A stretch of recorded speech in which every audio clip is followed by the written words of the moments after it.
29 seat Lojpa को, 6 seat उनके चेला जो हनुमान जी का जो आदरणीय नरेंद्र मोदी जी का अपने आप को जो चेला कहते हैं मांझी जी, उसी दिन ये कंफर्म हो गया था कि 101 सीटों पे जनता दल यूनाइटेड, और बाकी तो ये सब भारतीय जनता पार्टी है। एक प्रत्यक्ष रूप से दिखता है और एक ये अप्रत्यक्ष रूप से दिखता है। और उसके बाद कहीं ना कहीं ये सारी बातें चली, पब्लिक डोमेन में भी ये सारी चीजें हैं, वो चली हैं। उसके बाद वो क्या करते हैं, हमारा जहां तक महागठबंधन का मामला है, महागठबंधन इंटैक्ट है। 243 सीटों पे 1 बाई 1 करके हमारी बैठकें चल रही है, हमारी बात चल रही है।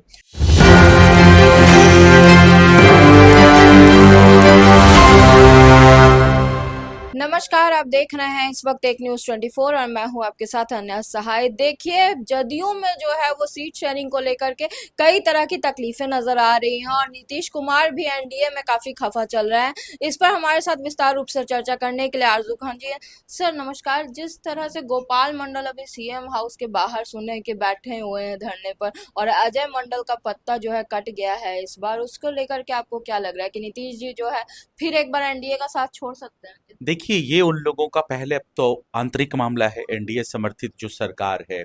लेकिन एक चीज मैं आपको आश्वस्त कर दूं कि हम लोग या फिर देश में एक प्रचलन कहावत है, अगर कोई अपने गठबंधन का धर्म नहीं निभाता है, अगर अपने गठबंधन धर्म के साथ गद्दारी करता है, तो उसका नाम भारतीय जनता पार्टी है। और मुझे इसका सबूत मैं 3-4 तथ्यों पे मैं देना चाहूंगा। आप देख लीजिए हरियाणा, आप देख लीजिए अकाली दल पंजाब, आप देख लीजिए महाराष्ट्र। और जहां तक रही बातें, जब जब लीडर ऑफ अपोजिशन की बात कर लीजिए या फिर देश के गृह मंत्री, जब उनसे पूछा गया तो कि आखिर में 2025 के बाद मुख्यमंत्री कौन बनेगा, तो उन्होंने कहा कि कोऑर्डिनेशन कमेटी तय करेगी, ये बताएगी। उसी दिन से leader of opposition Tejashwi Prasad ji के बातों को पुख्ता सबूत मिल गए थे, पंख मिल गए थे कि ये बातों में सच्चाई है। और बड़े बड़े गणितज्ञ लोग जो पॉलिटिकल जो एनालिस्ट होते हैं, उन्होंने कहा ये चीजें। तो ये भारतीय जनता पार्टी का ट्रैक रिकॉर्ड है, अपने सहयोगियों को धोखा देना, उनके साथ गद्दारी करना, नेतृत्व में उनके साथ चुनाव लड़ना। आप देख रही होंगी शिवराज चौहान को किस तरीके से उनके नेतृत्व में चुनाव लड़ा गया, फिर उनको धोखा मिला। आपने एकनाथ शिंदे को देखा, उनके नेतृत्व में चुनाव लड़ा गया, फिर उनको धोखा मिला। तो जहां तक ये चीजें क्या चल रही है, ये उनका आंतरिक मामला है। लेकिन जिस तरीके से गठबंधन धर्म नहीं निभाती है, ये जग जाहिर है, और Bharatiya Janata party operation lotus करना चाहती है। बिहार प्रदेश में ये सच्चाई है।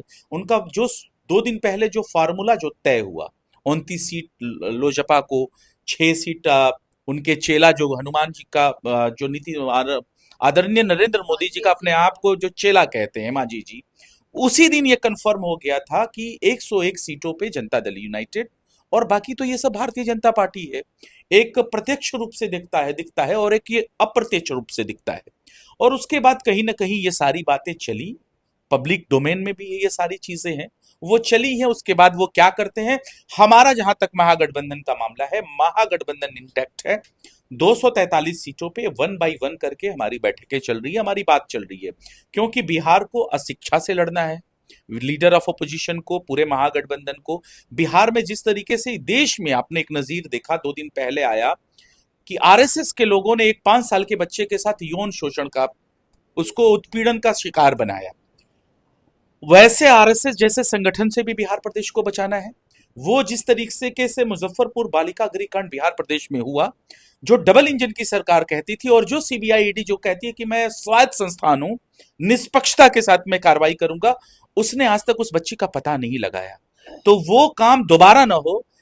और जिस तरीके से आपने गया के अंदर देखा कि एक बच्ची होमगार्ड का भर्ती देखने जाती है, बेहोशी के हालत में होती है, कुछ लोग उसको एम्बुलेंस में भेजते हैं, एम्बुलेंस के जो कर्मचारी उसके साथ दुष्कर्म करते हैं।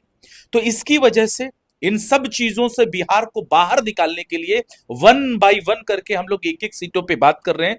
थोड़ा सा इंतजार कर लीजिए, आज शाम तक, कल तक सारी तस्वीरें साफ हो जाएंगी। हमारा गठबंधन अटूट है, हम एक साथ चुनाव में जा रहे हैं, इन सब मुद्दों के ऊपर जा रहे हैं। आरजू जी, आप कह रहे हैं कि अभी मतलब एक दो दिन में जो है वो तस्वीर बिल्कुल साफ हो जाएगी, लेकिन जैसे कि खबरें चल रही हैं सुर्खियों में, वो ये है कि कांग्रेस 243 सीटों पर अपने उम्मीदवार जो है तैयार कर रही है, या महागठबंधन में खटास की खबरें आ रही हैं। आईआरसीटीसी का जो मामला सामने आया उसको लेकर के भी कई दो चीजें तीन उठी हैं। दिनों तक जितनी भी मीडिया हब है, जी। वो इस पे टीआरपी ले सकती है, बढ़ा सकती है, मसाले मिल सकते हैं, लेकिन इस ये पूरी तरह से निराधार है। 243 सीटों पे जो आपने कांग्रेस की बात की, आपको किसने कहा? ये कौन सा सूत्र है? आखिर में क्या वो एलिजिबल है? क्या वो अप्रूव्ड है? क्या किसी तरीके का ये अ, बयान पुख्ता बयान है? मतलब किसी कि ये आधिकारिक बयान है? ये तो सूत्र है ना। मतलब कि महागठबंधन में सब कुछ बिल्कुल मैं ठीक कह है। रहा हूं कि 243 सीटों पे वन बाय वन करके बात कर रहे हैं, और जो चीजें मैंने बताई, अशिक्षा से बिहार को बाहर निकालना है, बिहार को यौन उत्पीड़न से बाहर निकालना है, बिहार को क्राइम रिपोर्ट से बाहर निकालना है, बिहार को पलायन से बाहर निकालना है।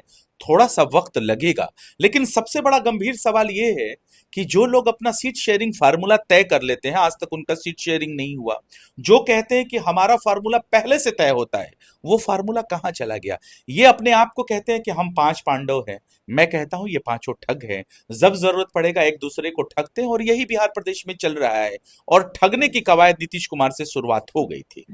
धन्यवाद। हमारे साथ आरजू खान जी हैं और साफ कह रहे हैं कि बिहार में जो एनडीए है वो गठबंधन नहीं ठग बंधन बन चुका है और एक दूसरे को ही ठगने का काम कर रहे हैं। अब देखना यह है कि नीतीश कुमार को लेकर के जो इतनी सारी चर्चाएं उठ रही है उसका आखिरकार नतीजा क्या होता है। सारी खबरें हम आप तक पहुंचाते रहेंगे, हमारे साथ बने रहिए और देखते रहिए न्यूज़ 24। धन्यवाद।